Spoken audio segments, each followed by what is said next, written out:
முழுவதும் அதிரடி ரைடு. சார்பதிவாளர் அலுவலகங்களில் 37.75 லட்சம் சிக்கியது எப்படி? பெரிய ஊழல் வெளிச்சம். ஒரு நிலம் வாங்கினா, ஒரு வீடு பதிவு செஞ்சா, ஒரு பத்திரம் மாற்றினா ஏன் கூடுதல் பணம் கொடுக்கணும்? தமிழகம் முழுவதும் பொதுமக்கள் பல ஆண்டுகளாக கேட்டுக்கொண்டிருந்த இந்த கேள்விக்கே நேற்று மாலை ஒரு அதிரடியான பதில் கிடைச்சிருக்கு. 60க்கும் மேற்பட்ட சர்பதிவாளர் அலுவலகங்களில் ஒரே நேரத்தில் புகுந்த லஞ்ச ஒழிப்புத்துறை மேஜை இலக்குகள், அலமாரிகள், ஜன்னல்கள், வாகனங்கள், புரோக்கர்கள், ஆவண எழுத்தாளர்கள்னு யாரையும் விடவில்லை. அதன் முடிவு 37.75 லட்சம் பணம் பறிமுதல். இது சாதாரண ரைடா அல்லது தமிழ்நாட்டின் மிகப்பெரிய பதிவுத்துறை ஊழல் வெளிச்சத்துக்கா? என்ன நடந்தது அப்படிங்கிறத பார்க்க போகிறோம். தமிழகம் முழுவதும் நேற்று மாலை திடீர்னு ஒரு பெரிய நடவடிக்கை ஆரம்பமானது. பொதுமக்களிடமிருந்து தொடர்ந்து வந்த புகார்கள் என்னென்ன? பத்திரப்பதிவு செய்ய லஞ்சம் இல்லாமல் வேலை நடக்கல.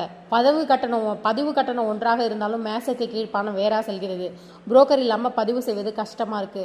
இந்த குற்றச்சாட்டுகளுக்கு பிறகு லஞ்ச ஒழிப்புத்துறை அதிகாரிகள் களமிறங்கினாங்க. ஒரே நேரத்தில் 60+ அலுவலகங்கள், 46 சார்பதிவாளர்கள் அலுவலகங்கள், பல மாவட்டங்கள், பல குழுக்கள், பல மணி நேரம் சோதனை.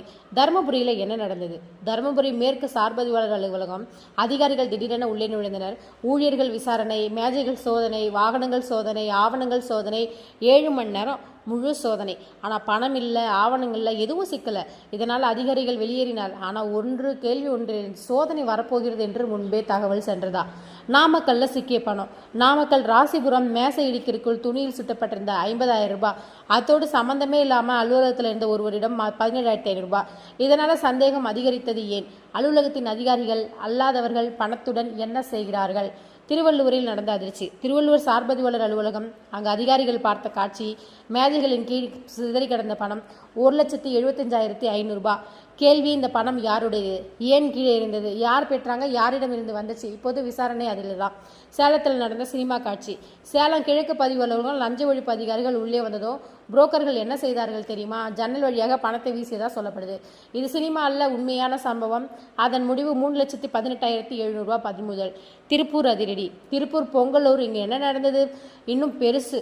2.53 லட்சம். மேலும் 11 பேர் மீது வழக்கு பதிவு. இது சாதாரண சோதனை அல்ல என்பதை இதுவே காட்டுறது. மற்ற மாவட்டங்களில் என்ன அப்படின்னா, ஓசூர் அருகே 1.5 லட்சம், காரைக்குடியில் 73,000, நிலக்கோட்டையில் 5,000+ ஆவணங்கள், பவானி பலரிடம் விசாரணை, ராசிபுரம் 67,500 ரூபாய். இப்படி பல மாவட்டங்களில் பணம் சிக்கியது. பெரிய கேள்வி என்னன்னா, இப்போது மக்கள் கேட்பது, இந்த பணம் உண்மையிலே லஞ்ச பணமா அல்லது சரியான கணக்கில் வராத பணமா? ரெண்டுக்கும் வித்தியாசம் இருக்கிறது. சட்டப்படி நிரூபிக்க வேண்டியது இன்னும் இருக்கிறது. ஆனால் ஒரு கேள்வியை தவிர்க்க முடியாது, ஏன் இவ்வளவு இடங்களில் ஒரே மாதிரியான பணம் கிடைத்தது? மக்கள் ஏன் கோபமாக இருக்கிறார்கள்? ஒரு வீடு வாங்குவது, ஒரு நிலம் வாங்குவது, ஒரு குடும்பத்தின் வாழ்க்கை சேமிப்பு, அந்த நேரத்தில் பதிவு கட்டணத்துக்கு மேலாக புரோக்கர், அலுவலக செலவு, அனுமதி செலவு, இதையும் கொடுங்க அப்படிங்கிற மக்கள் சொல்வது பல ஆண்டுகளாக. அதனால தான் இந்த ரைடு பலரிடமும் ஆதரவை பெற்றிருக்கிறது. அரசியல் தாக்கம் எப்படி இருக்கும் அப்படின்னா, இந்த சோதனைகள் வெறும் அதிகாரிகள் நடவடிக்கையா அல்லது பெரிய நிர்வாக மாற்றத்தின் ஆரம்பமா? இதற்கு இன்னும் பதில் இல்லை. ஆனால் இந்த சோதனை ஒன்று தெளிவாக சொல்கிறது, பதிவுத்துறையில் பல வருஷங்களாக பேசப்பட்ட குற்றச்சாட்டுகள் மீண்டும் மையத்துக்கு வந்திருக்கு. தமிழகம் முழுவதும் ஒரே நேரத்தில் நடந்த ரைடு. 37.75 லட்சம் பணம் பறிமுதல். ஜன்னல் வழியாக வீசப்பட்ட பணம், மேஜைக்குள் மறைக்கப்பட்ட பணம், புரோக்கர்கள், அலுவலகங்கள், வழக்குகள். இது ஆரம்பமா அல்லது பெரிய மாற்றத்துக்கான சிக்னலா? உங்கள் கருத்து என்னன்னு மறக்காம கமெண்ட்ல சொல்லுங்க. தேங்க்யூ.